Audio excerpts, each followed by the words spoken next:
Bonjour à toutes et à tous, je suis Sylvie Senanej et dans la première vidéo, je vous ai donné le sens que je vois dans ce confinement qui nous invite à plonger dans nos intérieurs et à aller à la rencontre de nous-mêmes. Donc aujourd'hui, je voudrais vous apporter un outil pour justement vous aider à éclairer cet intérieur. Alors quand on parle de plonger en soi, souvent il peut y avoir des réticences, la peur de ce qu'on va découvrir. C'est ce que j'entends parfois. Effectivement, je comprends. Ce voyage dans l'inconnu, comme tout voyage, peut susciter quelques appréhensions. Et en même temps, c'est un très beau voyage. Et j'ai envie de vous citer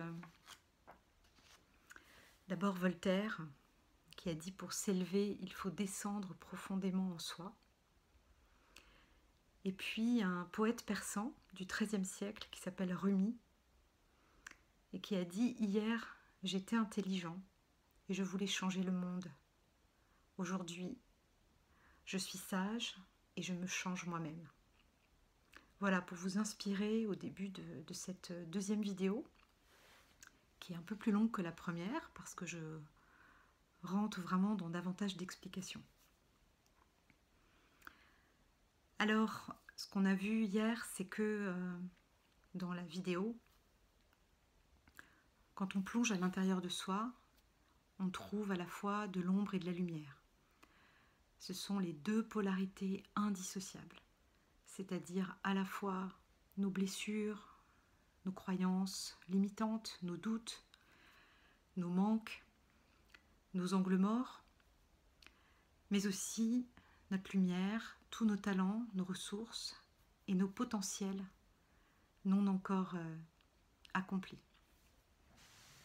Et ce que je voulais vous dire aussi avant de vous livrer l'outil que je voudrais partager avec vous, c'est que ce que je vous raconte aujourd'hui, en fait, vraiment, ça existe depuis la nuit des temps. Ça n'est pas nouveau. Simplement, ce sont des savoirs ou des enseignements qui étaient plutôt écrits dans des textes sacrés et donc aujourd'hui finalement très peu accessibles à notre époque. Jung, Carl Gustav Jung, lui a beaucoup repris ces concepts et donc je vais me faire le relais en fait aujourd'hui de tous ceux qui ont largement réfléchi à tout ça avant. Les textes sacrés, que ce soit dans la tradition judéo-chrétienne ou dans les textes orientaux, disent tous la même chose. L'autre est un miroir de nous-mêmes. Et finalement, on ne peut voir en l'autre que ce que l'on porte en soi. Dans la Bible, Dieu dit à Abraham « Va vers toi ». Va vers toi, c'est vraiment ce chemin intérieur qu'on est invité à faire tout au long de notre vie. Alors peut-être pas au début de notre vie, parce qu'on a plein de choses à faire. Mais il arrive un moment où on a envie de se poser, où on a besoin de se poser, et de faire ce chemin d'introspection. Alors l'outil. L'outil, le voici. Une boule à facettes. On peut imaginer qu'on est tous une boule à facettes et que lorsque l'on côtoie d'autres personnes, chaque personne nous renvoie, en fait, reflète un petit bout de nous-mêmes.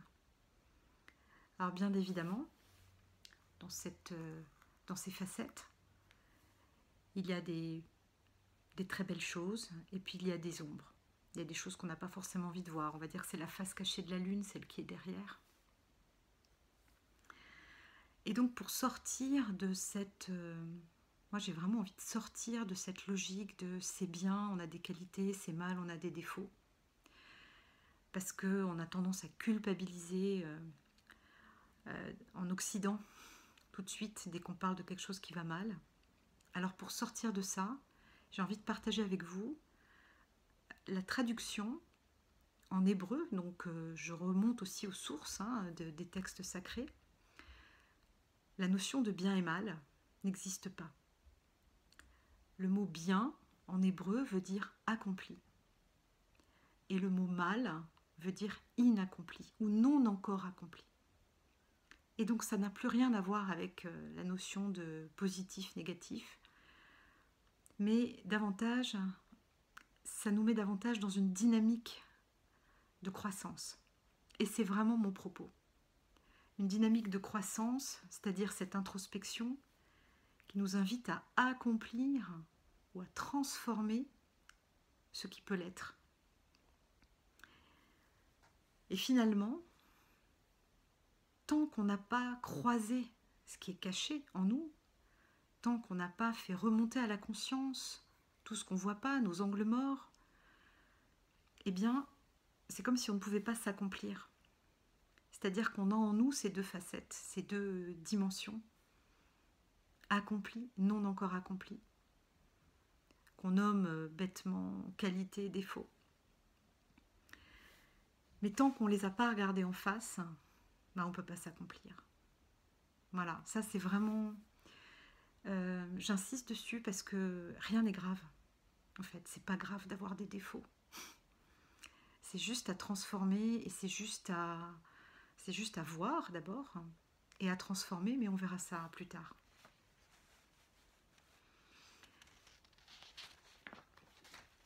Alors, qu'est-ce qu'on a à voir dans cette ombre, à l'intérieur de nous? Bien sûr qu'on connaît déjà un certain nombre de facettes de nous-mêmes, mais plus on regarde et plus on en découvre. Alors je vais commencer par la partie, on va dire, non encore accomplie, c'est-à-dire la partie soi-disant négative. Moi je vois 3 dimensions. Il y a vraiment une dimension d'abord assez accessible finalement, qui est la dimension des émotions,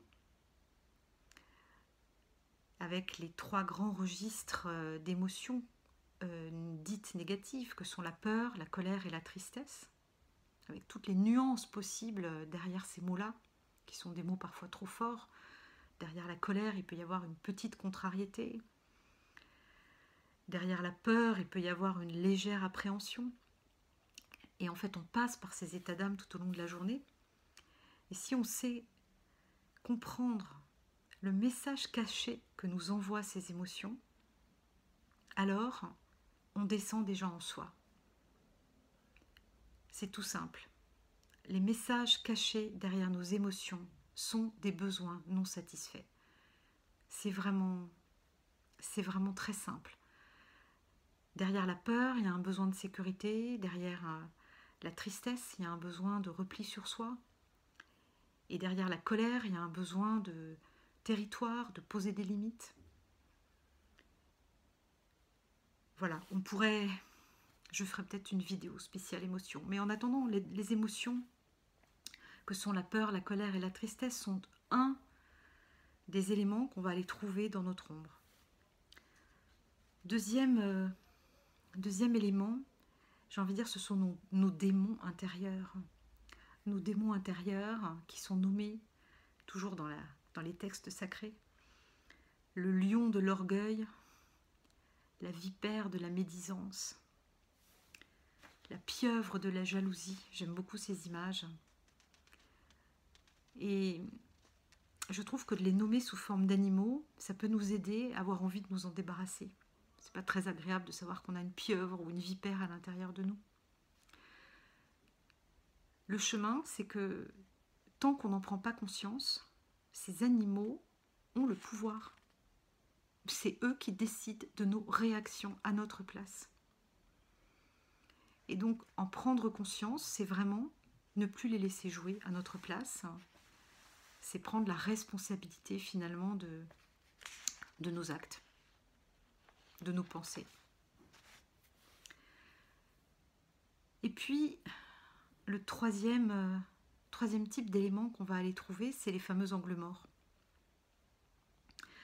Alors les angles morts, c'est la fenêtre de Johari, pour ceux qui connaissent. C'est ce que les autres voient de moi, de nous, mais que nous ne voyons pas. Donc en fait, tout le monde les a vus depuis longtemps, mais nous, on reste aveugles. Donc j'en arrive à maintenant, comment faire pour aller éclairer ces angles morts. Dans cette boule à facettes, je continue à la garder dans ma main, car en fait, la clé qu'explique très bien Jung, c'est la projection, c'est le phénomène de la projection. Ok, on ne voit pas notre ombre, mais on la projette sans arrêt tout le temps sur les autres. Et donc une des clés pour aller voir à l'intérieur de nous, c'est déjà d'aller regarder ce qu'on projette sur les autres. Alors comme dans toute chose, il y a toujours deux polarités, positive et négative.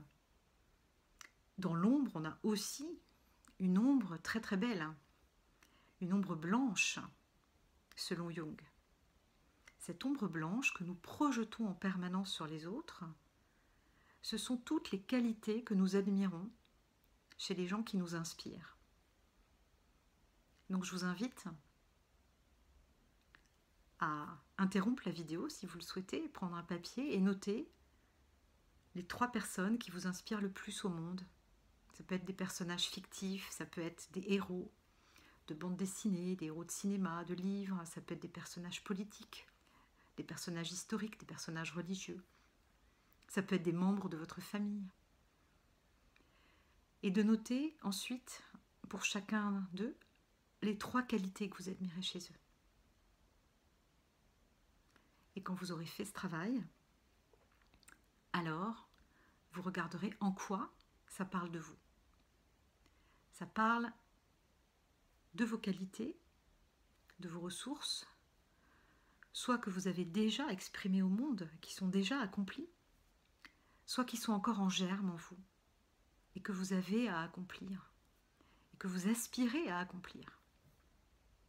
Ça, c'était l'ombre blanche. Alors l'ombre noire. Là aussi, on projette sans arrêt notre ombre noire sur les autres. C'est le plus dur. C'est le plus dur d'aller voir notre ombre noire. Et parfois, et je parle en connaissance de cause, il faut des années, des mois, des années, pour aller gratter et voir notre ombre noire. Alors au début, on voit surtout nos manques. Quand on cherche notre ombre noire, c'est-à-dire, si vous notez maintenant, vous pourrez interrompre la vidéo, et si vous notez sur un papier les défauts qui vous agacent le plus chez les autres. Et là, vous n'êtes pas obligé de personnaliser, mais vous pouvez écrire les gens qui. Moi, ce que je supporte pas, c'est les gens qui font ceci, qui sont comme cela. Allez-y, spontanément. Écrivez. Et vous allez ensuite chercher en quoi ça parle de vous. Alors bien évidemment, si vous décrivez quelqu'un qui semble complètement à l'opposé de vous-même, ça ne sera pas directement votre propre défaut, mais ça va exprimer un manque. Je vais donner un exemple. Si vous êtes quelqu'un de timide et que la personne qui vous agace le plus au monde, c'est l'exemple que je donne tout le temps, mais il est parlant, c'est votre voisine de palier parce qu'elle est saoulante et qu'elle parle tout le temps. Cette ombre noire, cette projection vous montre simplement que cette personne possède de façon exacerbée une qualité qui vous manque et qui est la capacité à s'exprimer si vous êtes timide. Donc ça, c'est le premier niveau de l'ombre noire. C'est celui que vous allez voir dans un premier temps parce que c'est le plus facile à voir. C'est-à-dire, l'autre me montre mes manques. Et ce que j'aimerais être ou ce que j'aimerais faire et que je n'ose pas ou que je n'arrive pas. Mais déjà de le voir et d'en prendre conscience, ça peut vous aider à avancer. Certains parlent d'autocorrection. Et puis, petit à petit, et parce que je vous propose et je vous invite à tenir un petit cahier de votre ombre noire, c'est-à-dire à noter tous les jours tous les gens qui vous agacent. Et Dieu sait si dans le confinement actuel, nos proches peuvent parfois nous agacer. Eh bien, en notant petit à petit tout ce qui vous agace, vous allez finir par tomber sur la partie la plus pénible de l'ombre noire, c'est-à-dire vos propres défauts. Et là, alors au début, on va voir des petites choses. Tiens, finalement, ce que je reproche à quelqu'un de ma famille, ça va être exactement ce que moi je fais aussi dans d'autres situations. Mais j'avais oublié, j'avais pas trop envie de m'en souvenir. Et donc petit à petit, vous allez accéder et éclairer des parties de vous-même que vous n'aviez pas envie de voir, parce que vous étiez dans le déni, et c'est normal, c'est humain. Et en les éclairant, vous allez avoir envie de les transformer. Et c'est là où le défaut n'est pas un mal, mais un non encore accompli. Et je vous assure que le pire de notre ombre, ce sont nos proches, ce sont nos enfants, notre conjoint, nos parents. C'est le pire.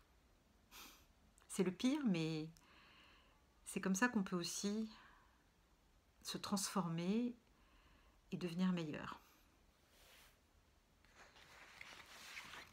Pour résumer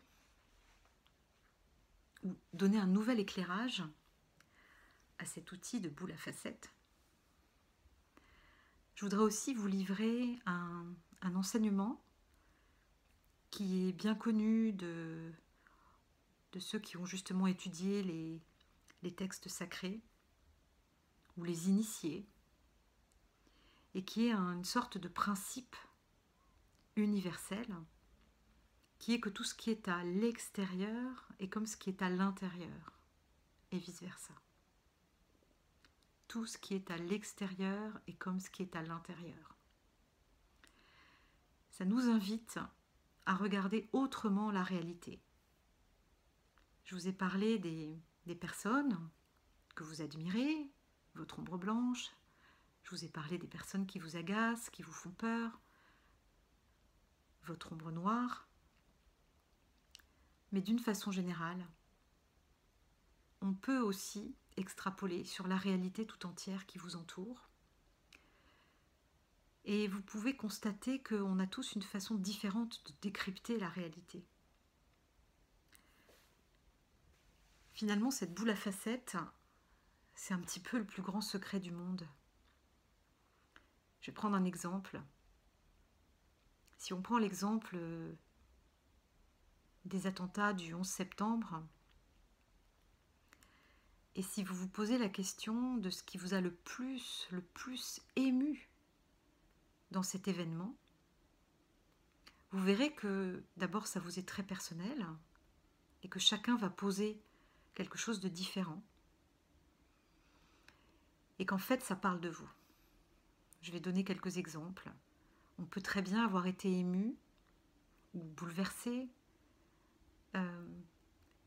par le fait que d'un coup quelque chose s'effondre, en l'occurrence les tours s'effondrent.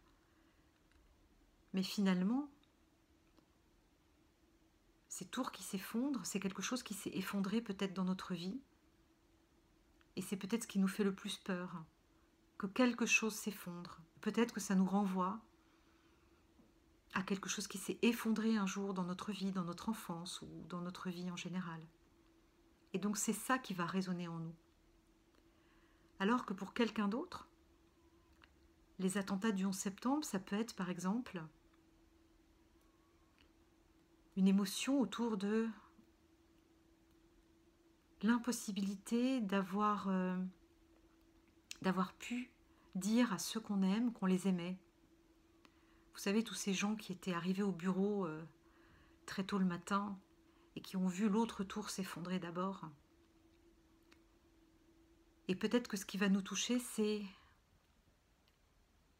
l'impossibilité qu'on a peut-être de dire aux gens qu'on aime qu'on les aime.